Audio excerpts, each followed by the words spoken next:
Welcome to the Narratives Workshop.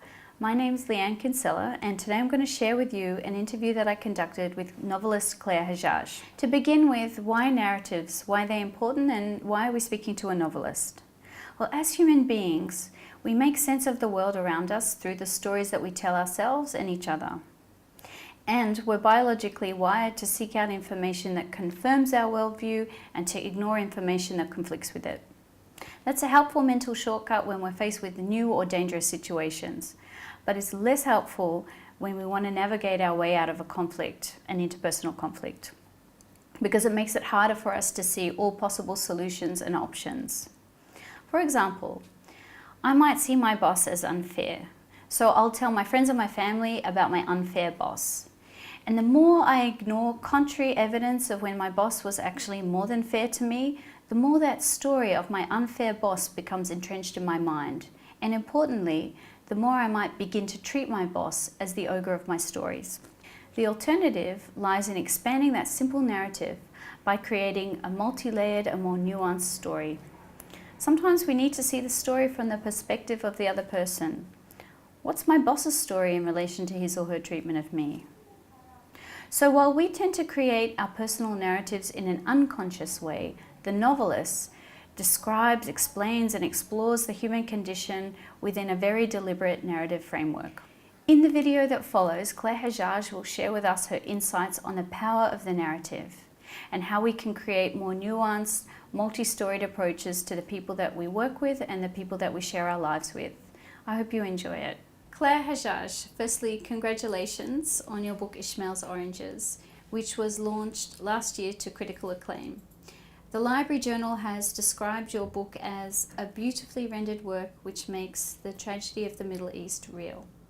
The novelist Chimamanda Adichie once said, "All of these stories make me who I am, but to insist on only one of these negative stories is to flatten my experience and to overlook the many other stories that form me. The single story carries stereotypes. And the problem with stereotypes is not that they are untrue, but they are incomplete.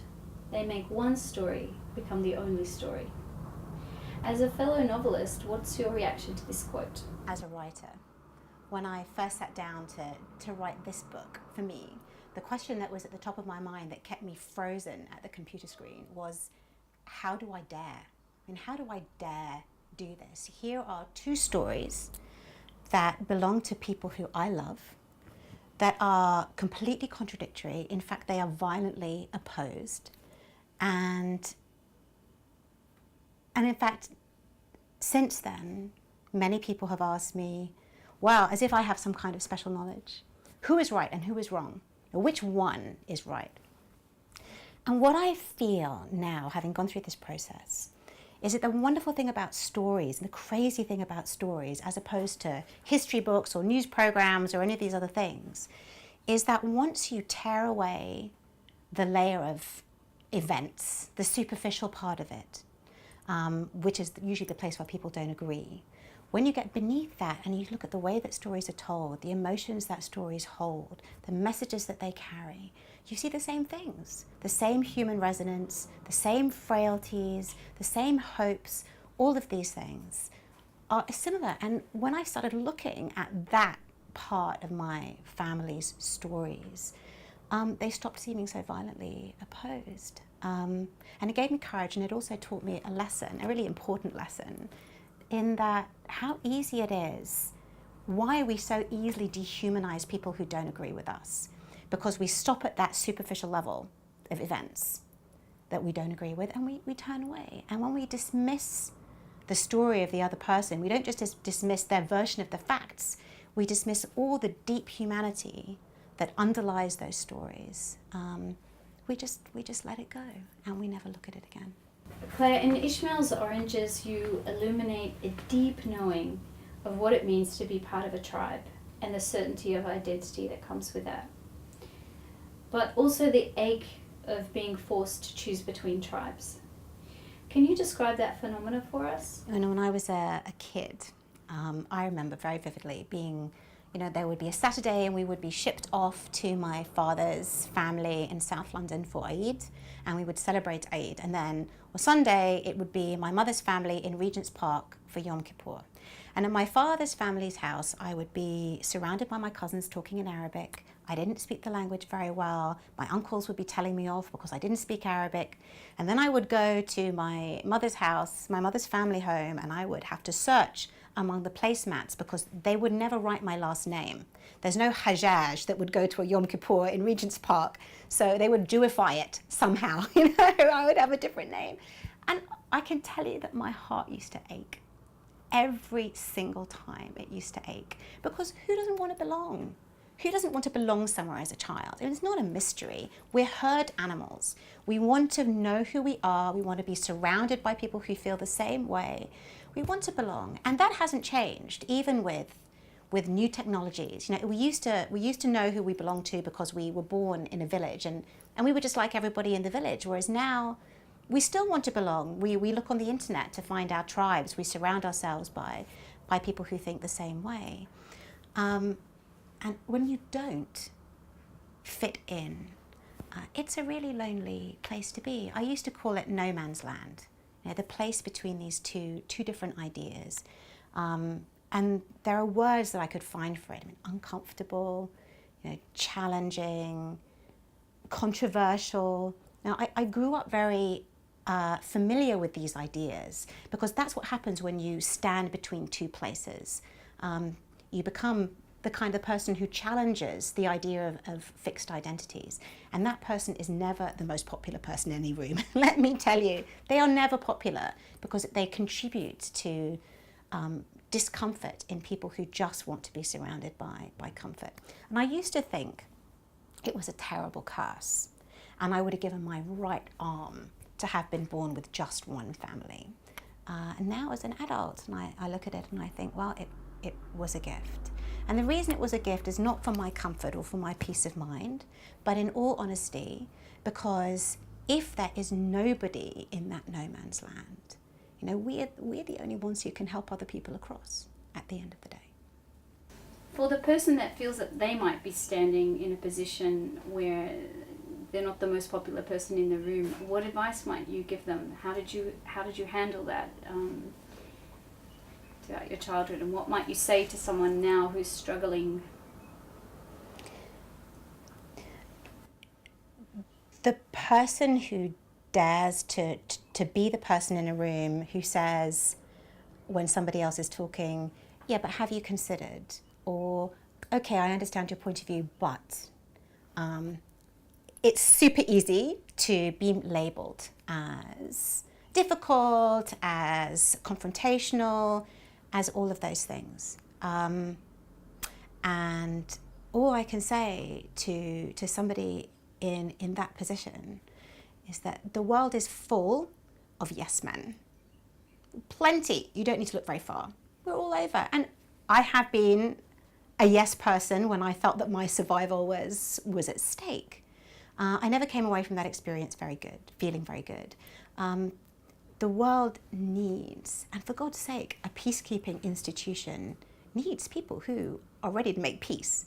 And I don't mean, treaty peace or talking point peace or any of that kind of thing, but in our relationships with other people who are willing to bridge gulfs and be someone who disagrees, productively disagrees and thoughtfully disagrees and disagrees with empathy, but disagrees.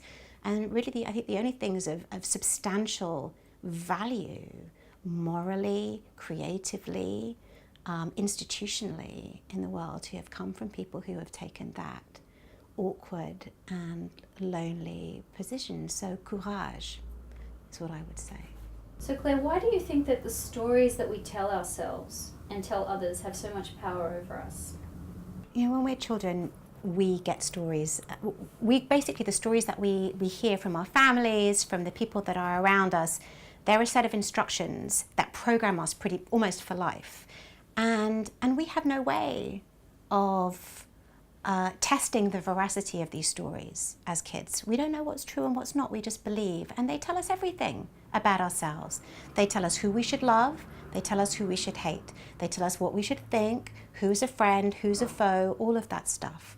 Now, stories that are born out of pain are a little bit like people who grow up in pain. The stories are traumatized like the people. And they do strange things to the human mind.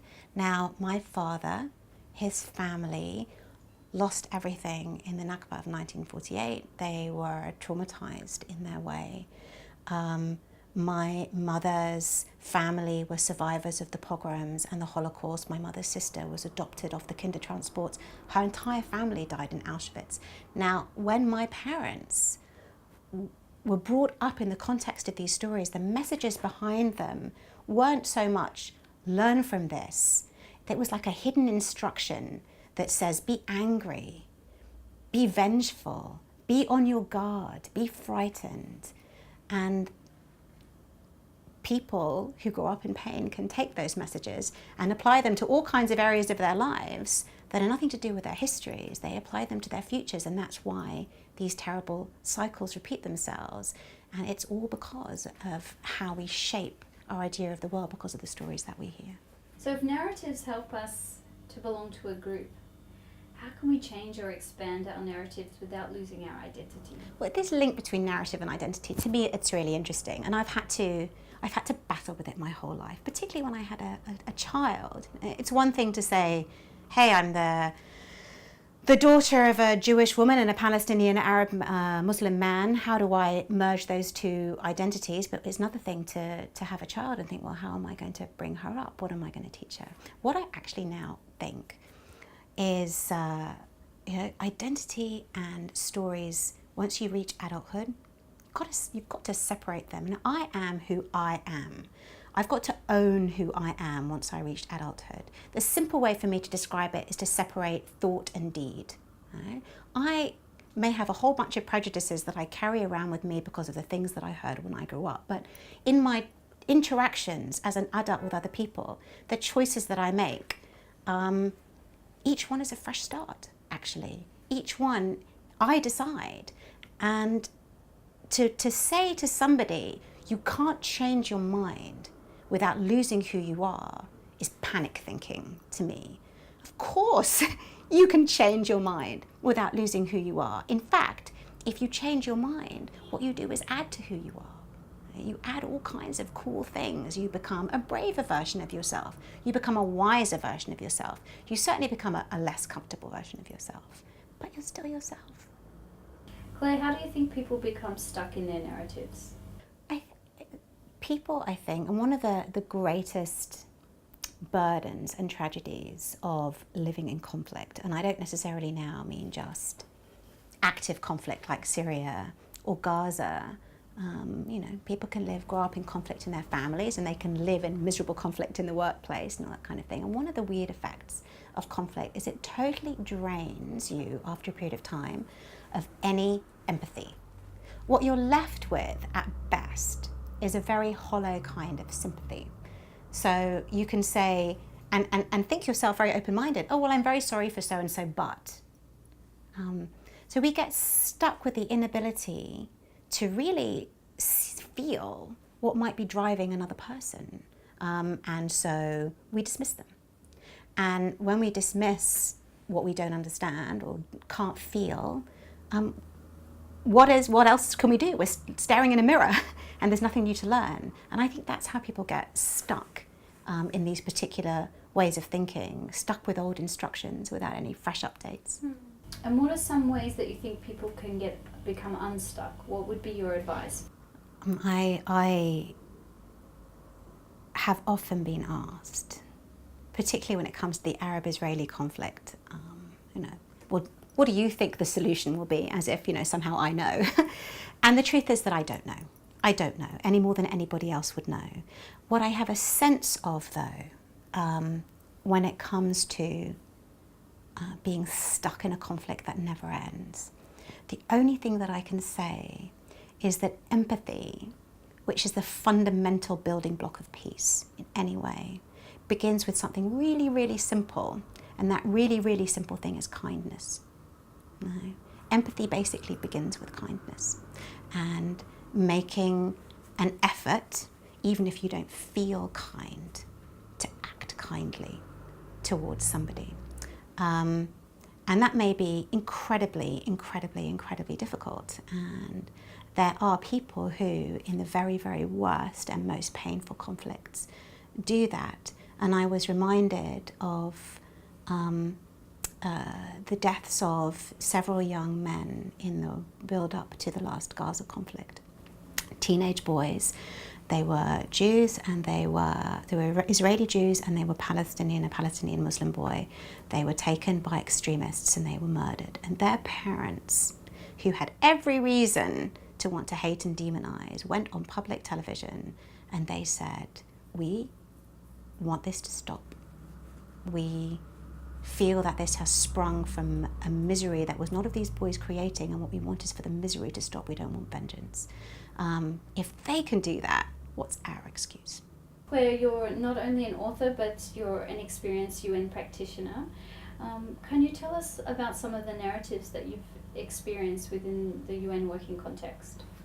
Well, imagine. So here's a girl who grew up constantly feeling in between two violently opposing ideas of identity, wanted to join the UN and thought, finally, I'm going to be among people who understand. This is an institution that's dedicated to peace. We're all going to be working together. So imagine my surprise when I joined the UN and found, much to my amazement, that it wasn't kind of one institution. It was political and development and humanitarian, and then there was international and national and general and professional and all of this kind of thing. And the stories that we would tell each other or tell ourselves about each other were just were kind of really vicious, actually, some of the time. So all the humanitarians were naive and disruptive, and all the development people would hide their uselessness behind long reports and long words, and all the political people were self-important, pompous talking point writers, all of this stuff. And I would hear it again and again and again for internationals and nationals. Internationals are arrogant and overpaid. Nationals are disgruntled, and so forth. I mean, it was just the most extraordinary thing. And I was really saddened by it. Really saddened by it. Like, how can we are expected to bring peace to the world. Come on, give me a break. With that kind of thinking dividing us. And the irony was that the more frameworks we had and the more modalities we had for working together and the more we talked about it, the less that we seemed able to do it in our working lives. That we were an institution formed of division that was expected to end divides. What sort of narratives did you find were incredibly helpful in making sense of the dynamics of the UN workplace?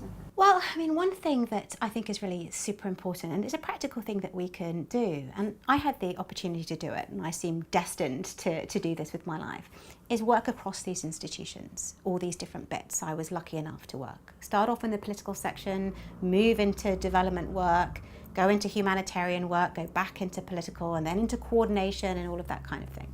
And there aren't many people who do that in the UN system. We do tend to get very stuck in our own fields.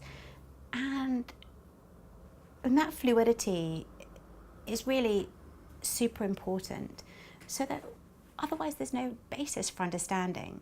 And I think, there's no, it's unrealistic to expect us to live in a world without conflict.